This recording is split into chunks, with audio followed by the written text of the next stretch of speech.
So our mission here is to provide a solution for you to share with your clients that would provide them confidence that they can retire without the fear of running out of money. And also to have that peace of mind that they've maximized their estate value for future generations. So since the 1960s and 70s, we've been focused as advisors on how much money do I need at retirement? What lump sum do I need? But in actuality, a lot of folks in the country right now, and the way the demographics is that, you know, half of retired Canadians fear they're going to outlive their savings, and 3/4 of Canadians not retired yet are worried about it as well. And there's not a whole lot of competent solutions in the market to optimize retirement drawdown.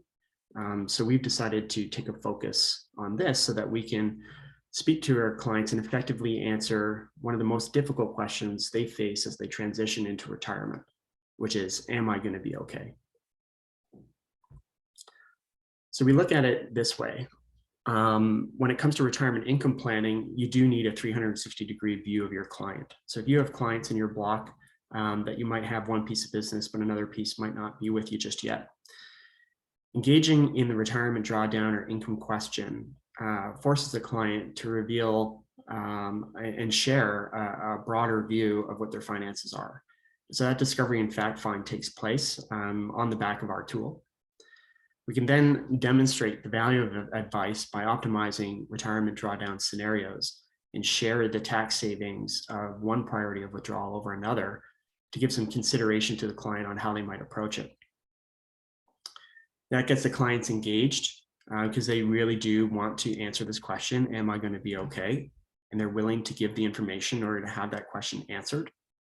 And it is the advisors who effectively answer the question, not only answer it, but are the ones that could actually develop a retirement income roadmap for their clients.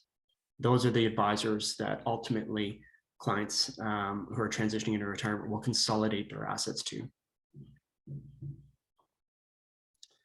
So this is developed for enterprise by advisors. Myself and my co-founder are practicing advisors.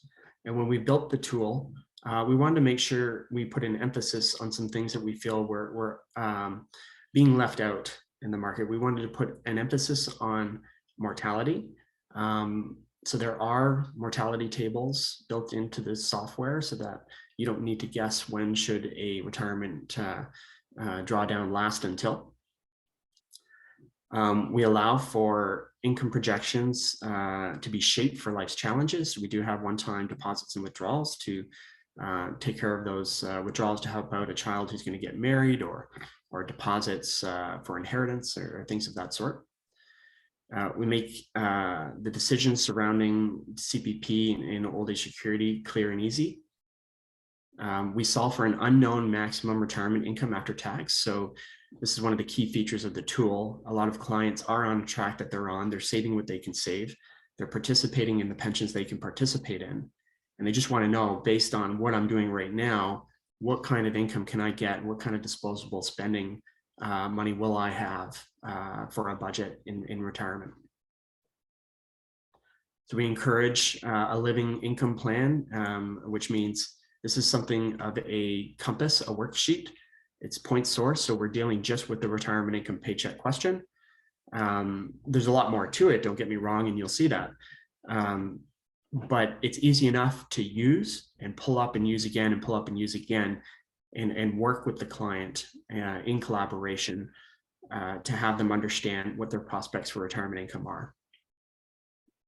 Last, we do have the ability to integrate and automate account for our partners and providers. We're not there yet in this trial. So this trial, you'll be manually putting in the information. Later down the line, if an enterprise or a distributor wants to take us up on data integration, we can provide that. So it's kind of an action-packed agenda today. We're going to be showing you how to set up your advisor profile. We're going to show you how to create a household, create a scenario, understand at a high level the results. We're going to save that scenario. We're going to come back and recall that scenario. We're going to create a PDF, And if we have time, we're going to talk about the advanced settings. Before I hop into the live tool, does anybody have any questions?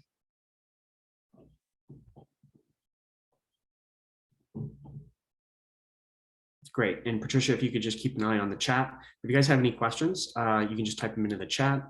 Patricia will interrupt me and let me know, and I will answer it.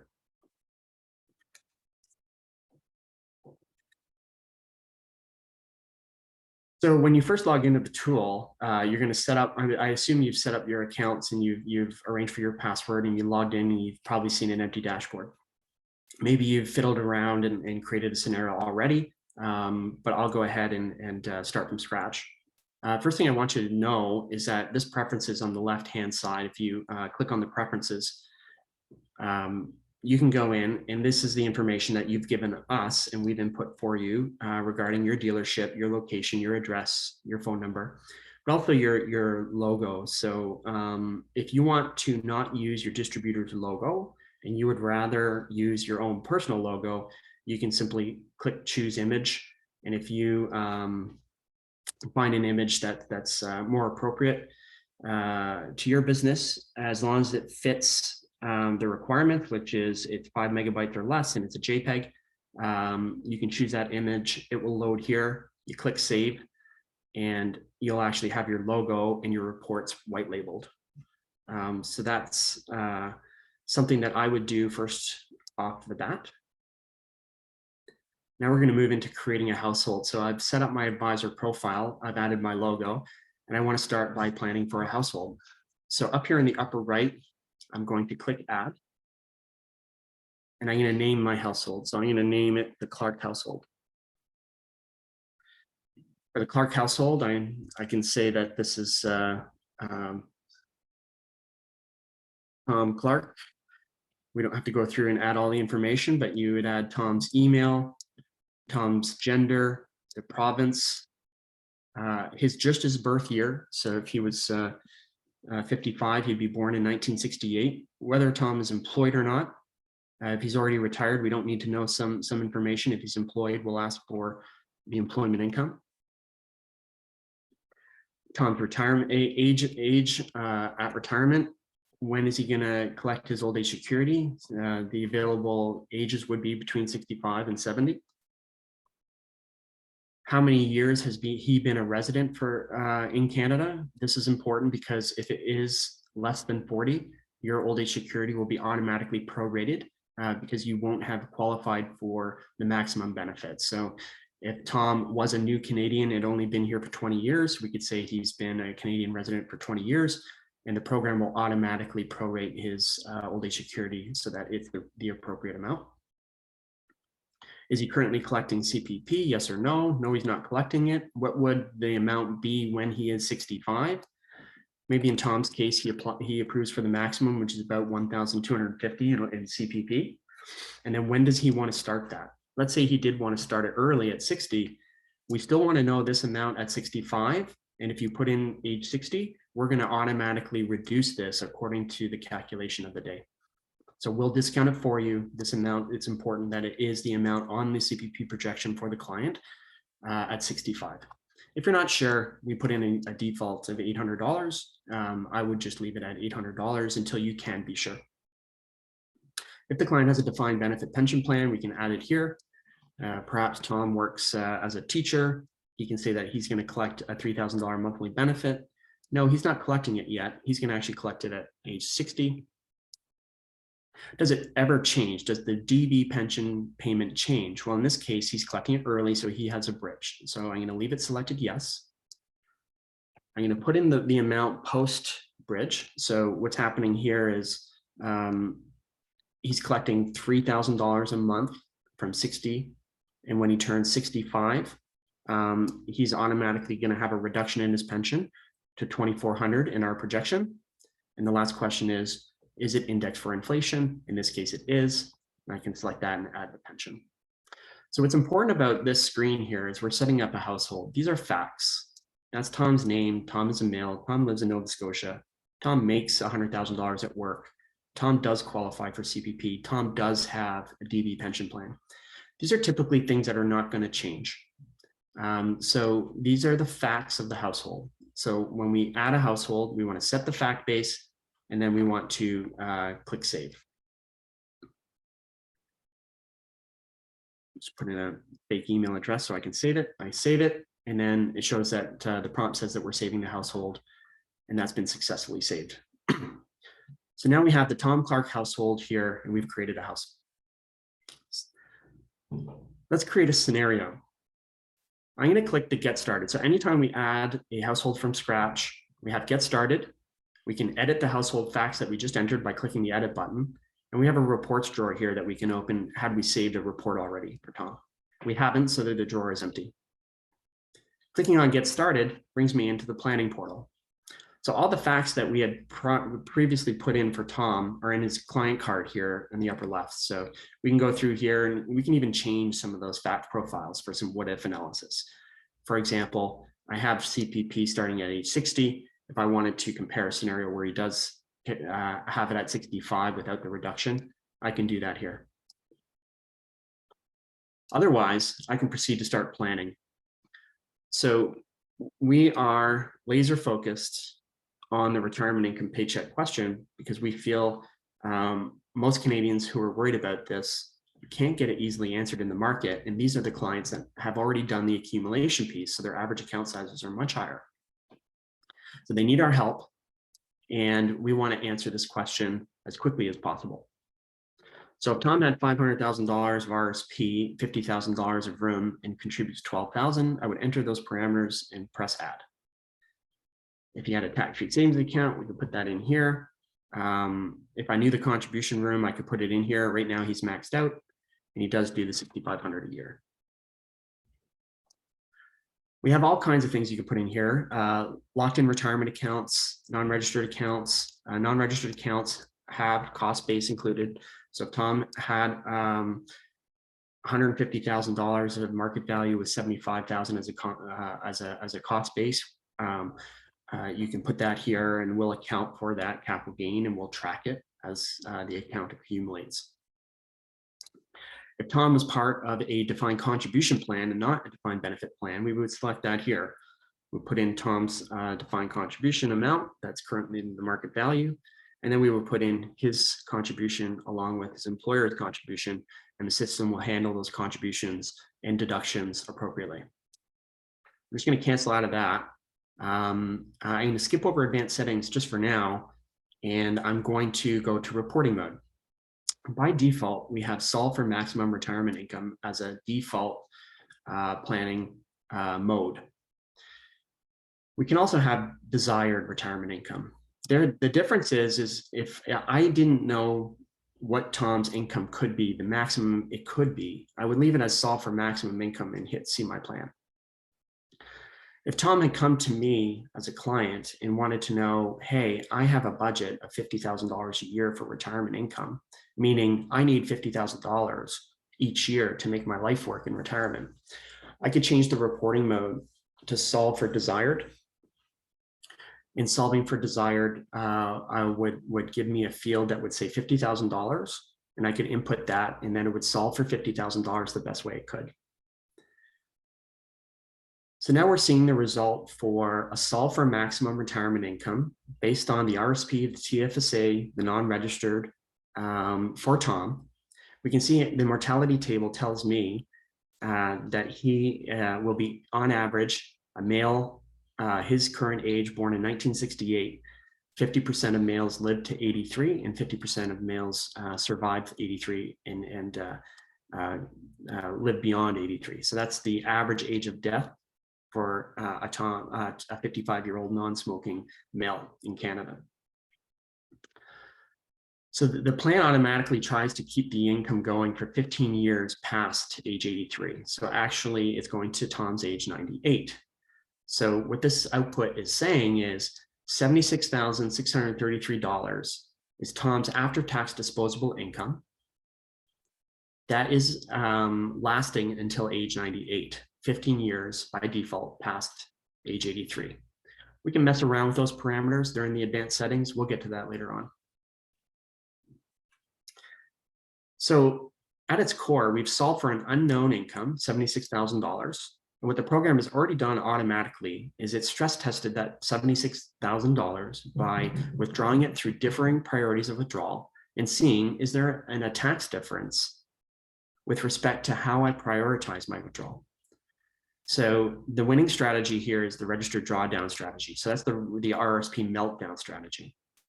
The losing strategy is the registered deferral strategy. That's leave the RSP in until 71, take the non-registered and TFSA first, and then convert the RSP only when we need to, and take the minimum until we're forced to take out more. And what you can see here, hovering over the gray, is I can sit with my client, Tom, who might even be a prospect at this point, who's trying to find out, am I going to be okay? And say, you have a budget of $50,000. I can tell you that 76,000 is achievable.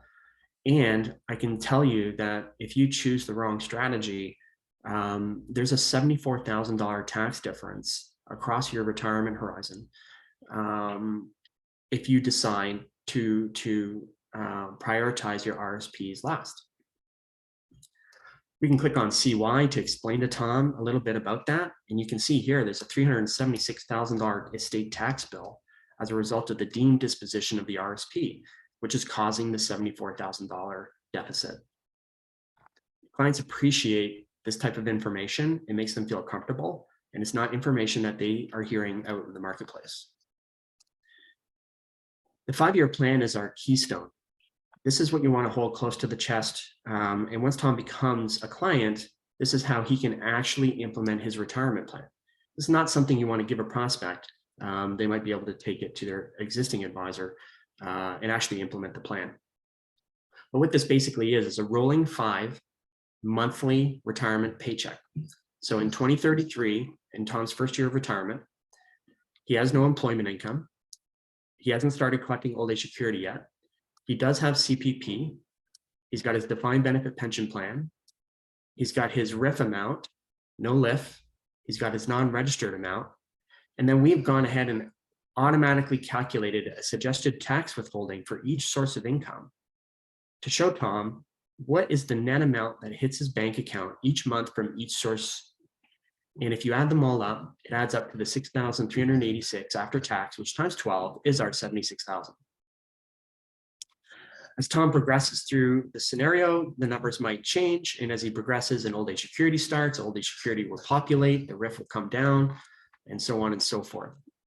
So this is a really, really helpful piece. It's very powerful. It's a little bit busy when you first look at it, but please go ahead and understand what this is, because this is how you hold the hand of the client as they transition into retirement. Projections are just that. Snapshots at age 65 for what Tom's gross and net income are. Gross income breakdown, so what types of income are making up his gross taxable income in any one year. You can see it starts out pretty heavy on the red as we melt down the RSP. Later on, when the RSP is depleted, it's the green tax-free savings account that's driving the projection.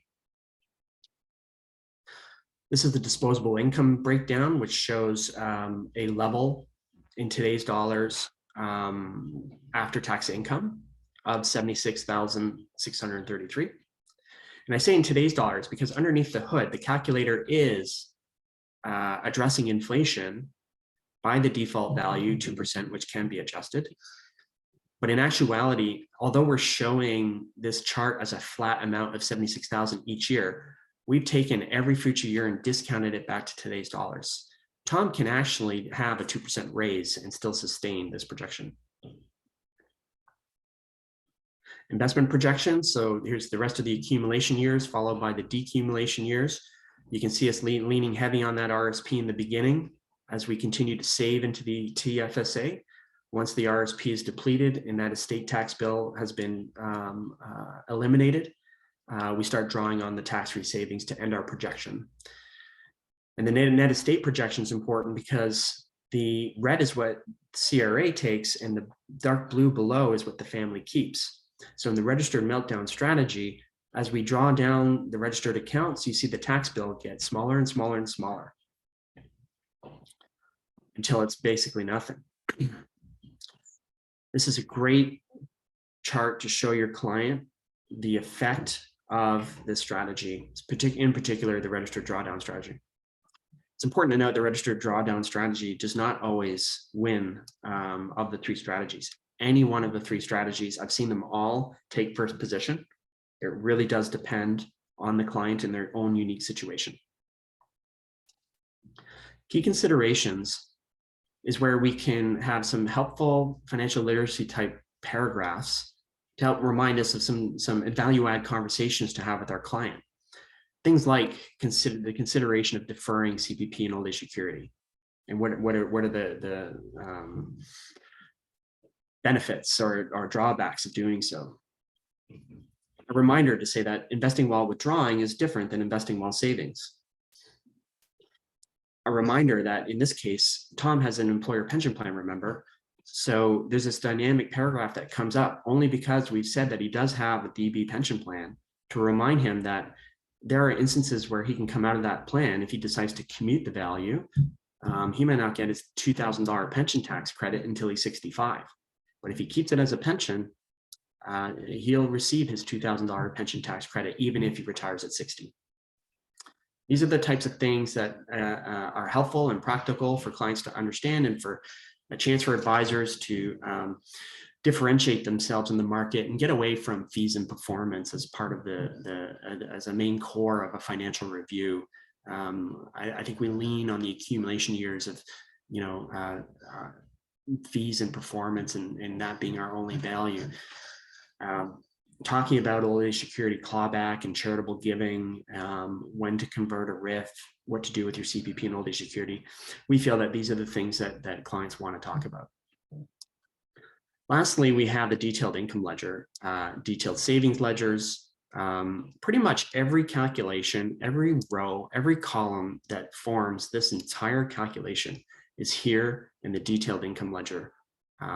The only way to get it is online. There is no paper report for this ledger because it's so big, and it's a real challenge to get on an 8.5 by 11 page. But it is here for you. It starts with the detailed income, which would see what are all the taxable amounts of income. What is the total taxable amount that's reported to CRA? What is the federal and provincial tax owing on that amount? And then what does it mean from a cash flow perspective? So the disposable income breakdown says I have $95,000 of taxable income, but $7,000 is retained as non-registered returns in my investment portfolio. $6,500 is switched over to a tax-free savings account as a contribution, and I pay $26,000 in taxes, leaving $55,000 each year. Once Tom's retired and we've actually solved for that $76,000 a year, you'll see that the disposable income chart shows that $76,000 and how we've come to it each and every year. The savings ledgers are fairly self-explanatory. If you have any questions, reach out at info@cascadesfs.com, or simply attend the next meeting in a couple of weeks and we can continue to discuss and have the topic there for you. If Tom had a spouse, there would be 2 names here. You could toggle both spouses on and off and get a sense for how it breaks down for the household. So say I'm happy with the scenario and I want to save it. So saving a scenario is really easy. We can simply click the save button, this little picture of a disk. If we hover over it, says save. And we could label our scenario. So by default, it has what we named the household. So I named it the Clark household, so that's the name. But I could say solve for max, and then today's date, and my scenario is saved. If I wanted to come in another day and work on this scenario, I would log in, I would see my dashboard, I see all my clients that I've been working on. If I'm looking for the Clark household, I can actually search here. So if I have a lot of households, I have pages and pages after I've done so many scenarios, and I can use the search function to call it the Clark household. And I have 2 ways of recalling it. So I can say, hey, what's the most recent scenario I was working on, and click most recent, and I'm brought right back to the scenario with the $76,000. Or if I have multiple scenarios underneath the Clark household, I can open the reports drawer by clicking on this icon, and there would be a number of reports here, and I can simply select which scenario I want to recall. Creating a PDF is also really easy. So let me call up the most recent scenario for the Clark House. Run times are about anywhere from 20 to 30 seconds for a single person. So when you click see my plan, expect it to work. There's a lot of calculations that are happening in the background. In fact, when we first started this project, it was all based in Excel. And the scenario to runtime was actually about an hour. So we're happy to say that it's only 30 seconds. In this case, it's more like 15. So I've recalled this scenario, I've saved this scenario, but I want to create a PDF now to share with my prospect, Tom. Remember I said there's some things we want to sort of keep as prospecting tools, and then once they're a client, maybe we want to share some of the additional information. Well, that's why there's two PDF icons here. There's a generate a PDF summary, and there's generate PDF. The summary report, if I click on it, is a simplified report. I'm going to actually download it and share it with you here. So I have retirement income illustration as the cover page. I have Tom, I have the date, I have Tom's retirement age, that he had a retirement registered drawdown strategy as his winning strategy. And I have the income that was solved for. Had I put my company logo on, this is where you would see it. And had I filled out my advisor signature fully, you'd see my entire signature here, meaning my address, my phone number, my fax, what have you. In the simplified summary PDF, we have a cover page, our disclaimers and assumptions. We have the competition to show the value of advice of planning with us. By planning with us, we can tell you what your income can be, and we can tell you that there is definitely a wrong way to do it, and you should give that some consideration. And we can be a firm that can take you into retirement. And then we have a disclaimer, and then we have all the facts that we collected on the case. So all the information that I had put in. So I can actually create this summary PDF, and I can leave it with Tom without the fear that he can really do anything with it other than know that I can solve this problem. Say Tom takes me up and I transfer in the RSP for $500,000, and now Tom's a client. I can leave Tom, my new client, with a full PDF. So I'm going to click the full generate PDF, click download. I'm going to open the PDF, and I see a familiar cover page, the same assumptions and disclosures page, and even the same competition page. But now I have the income snapshots. I have investable assets or a net worth summary. If I had made deposits to this, which we'll get to in a bit, perhaps Tom sold an investment property at age 75. If he had done that, it would be listed here. The income summary. So again, the gross taxable sources of income all stacked so that we can see what's making this retirement projection happen. The investment projections and the keystone. This is the retirement roadmap for the monthly cash flow. We have some summaries for milestone years, like in the year of retirement, what made up his income. When non-registered accounts were depleted, what made up his income. I saw the comment, William, love this, great, thanks, I really appreciate the feedback. Registered ends, when the registered ends, what makes up the income, and if the report ends when he's 98, what makes up the income. Always 76, but as he progresses through, you'll see it changes, right? So it gives a lot of confidence to the client that we can handle the solution. We have the solution, we can handle the problem.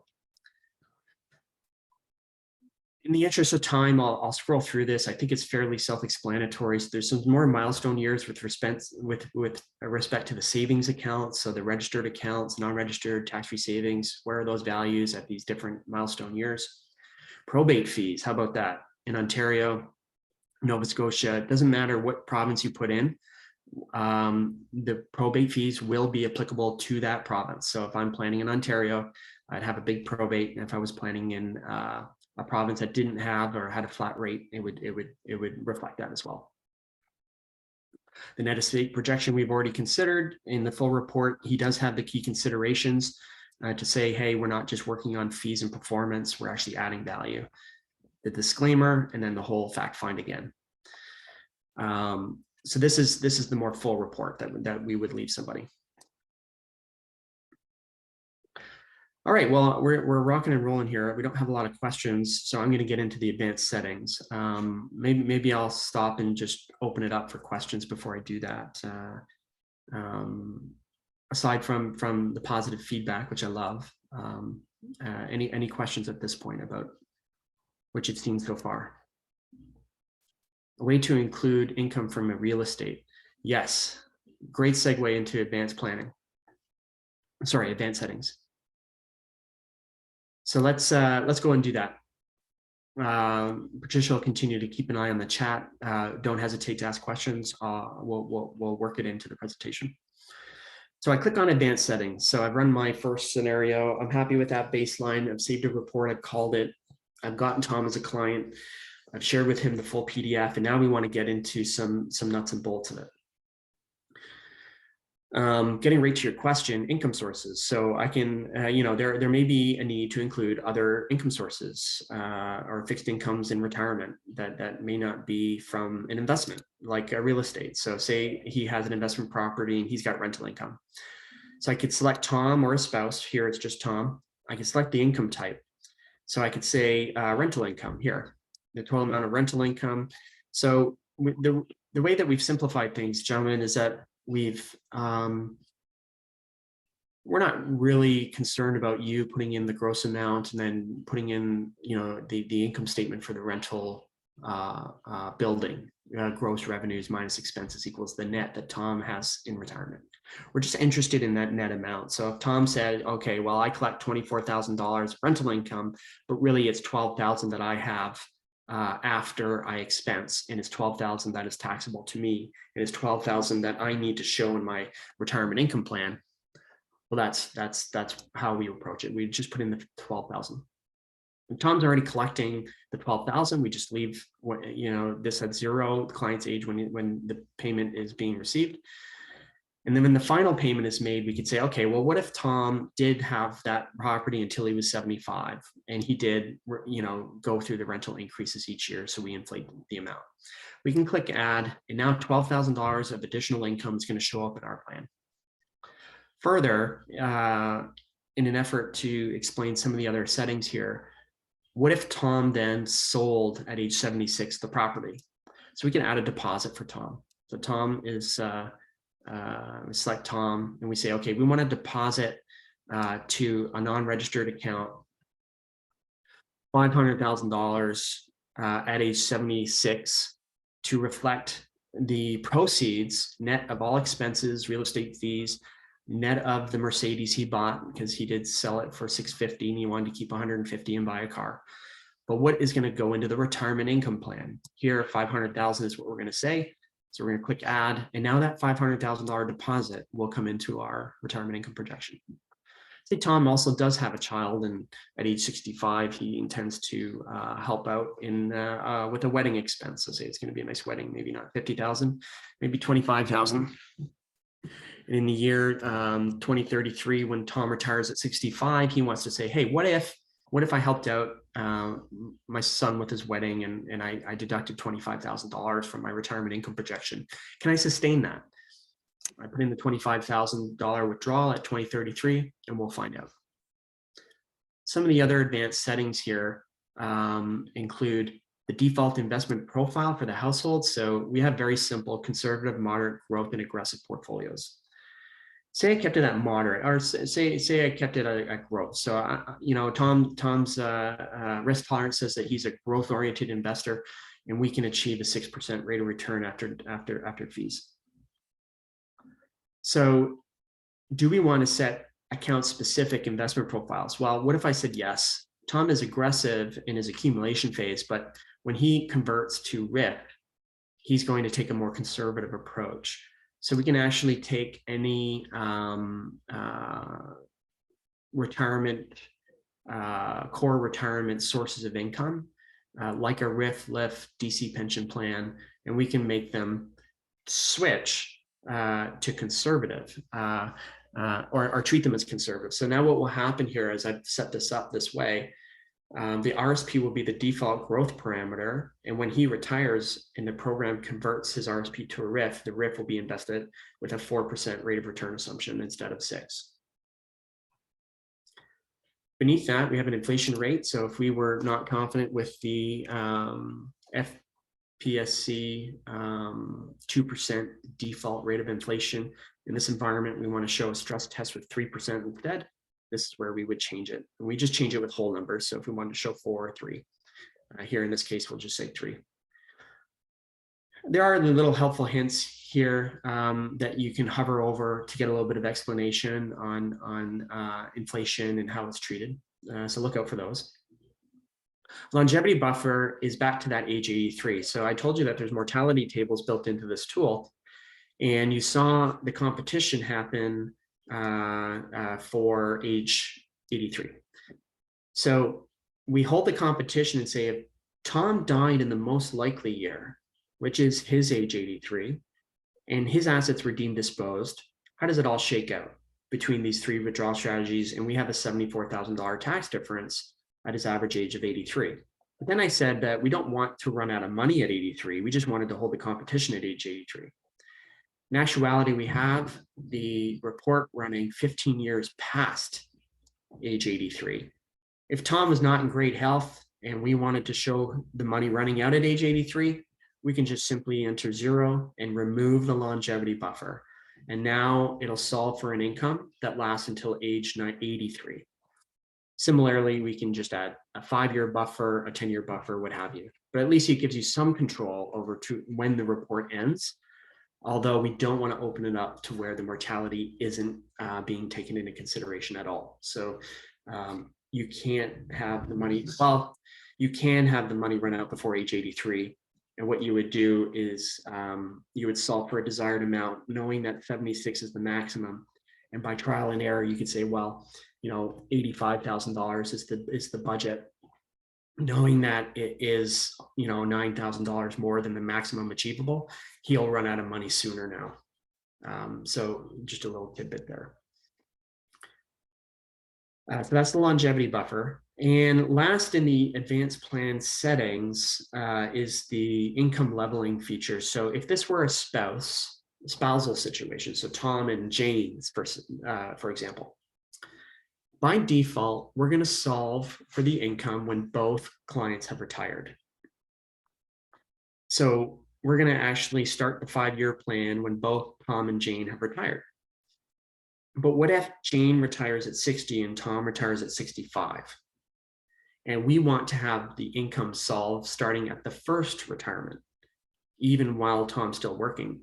So if Jane retires at 60 and Tom works to 65, we can actually start the solve at the earlier date when Jane retired. So we would say immediately would be solving for now. And at retirement would be when both clients are retired. Something to mess around with and something we can dig into a little bit deeper in a future meeting. So at this point, I think I've covered everything that I wanted to cover today. I have left 15 minutes here for questions. I know there's only the 3 of us here, so I'll open it up for questions in case you do have any questions or you want to see me run something or what have you. And if not, we can take our time back, but let's open it up and see what you guys think. Any thoughts? Let me know.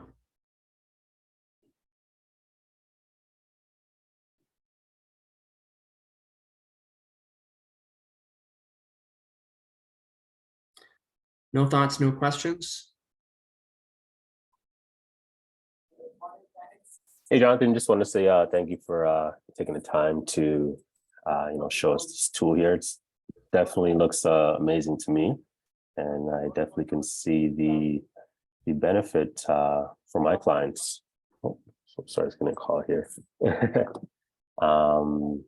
Yeah, I'm in the insurance field, so my clients are very visual. So retirement's a big conversation for us. So definitely highlighting this would be a lot more easier for a client to understand versus just me scribbling on a piece of paper or something like that. Absolutely. Yeah, and it doesn't go all the way to the Navi plan where you need to take a couple hours to really start a profile and Mhm. Consider, like, we're not worried about RESPs, stuff like that. We're worried about, are you going to be okay as you approach and transition into retirement?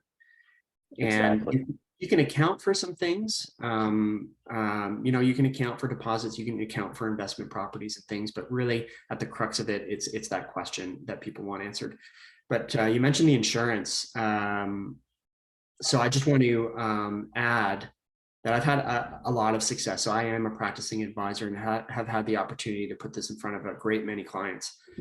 And one of the Awesome. questions with insurance is, as people sort of journey through their term journey, and then they get close to, conversion, and I'm in the mid market, right? So I don't do a lot of super high net worth. I just do, normal everyday folks. But there's always a stumbling block with the insurance because they can't have the retirement income answered Mhm. question answered first before they can decide, do I have the annual excess cash flow to convert the term insurance, right? Like, do I have the fortunate luck to have annual excess cash flow to be able to deposit long term into a permanent life insurance policy and have it pay out tax free? Exactly. Exactly. Yep. So, we can solve for 60,000. So my workflow usually is solve for max, find out that 676 is the max. Probably already, if you can, having an idea of what the budget is. So if they told me 60,000 or 5,000 a month was the budget, and I came through a scenario with 76, and I know there's $16,000 of annual excess cash flow, it's really helpful first to give them the confidence that, hey, you're going to be okay. Not only that, you're going to be more than okay, but hey, when it comes time to convert this term or to consider, insurance after age 65, where are you going to put the annual excess cash flow? And I can leave it in here, and it can build $467,000 of estate. But if I solve for 60,000, or if I put in an expense for insurance and rerun the scenario at 60,000 and say, okay, well, here's the estate with the insurance. It's pretty powerful. So we're actually working on It's a beautiful. model, yeah, on a model where we can bring in the insurance values and auto run and say, okay, if I ask for $60,000 of income and the system tells me that 76,000 is achievable, then what would my scenario look like if a portion of that annual excess cash flow was converted to permanent and paid out along with the estate? Wow. Yeah, that's beautiful. I'm definitely looking forward to that as well too. Yeah, well, what distributor are you with? Who are you with? Griffin. Griffin. Okay, Yeah, so we've opened it up to Griffin in particular. They were an early adopter for an early trial. We had a lot of learnings. We've developed all those learnings in, and beautiful. now we're just opening it up to you guys to use at your heart's content. There's absolutely no limit to how much you can use this, and we want to track the success stories, and we want to go back to the likes of Joel Mhm. to show where we've come since the trial. Beautiful. I'm looking forward to definitely utilizing it. Much Yeah, appreciated. $60,000 budget, and the 467 went up to 813. Wow. Yeah, and yeah, so it's very gratifying for the clients to see that kind of information. Gustavo, I think you had said that you're okay. Could I try with the system? If you don't have an account yet, reach out to us. We can get you hooked up. If you do have an account, go for it. Yeah, you're all set. If you need any assistance, reach out. Okay, guys. Well, thank you for your time coming in and seeing. Like I said, we're going to do this every 2 weeks as a drop-in. If I see new people, I'll probably just ramble through the same things. But if I see recurring invites, we'll get deeper and deeper into it as we go.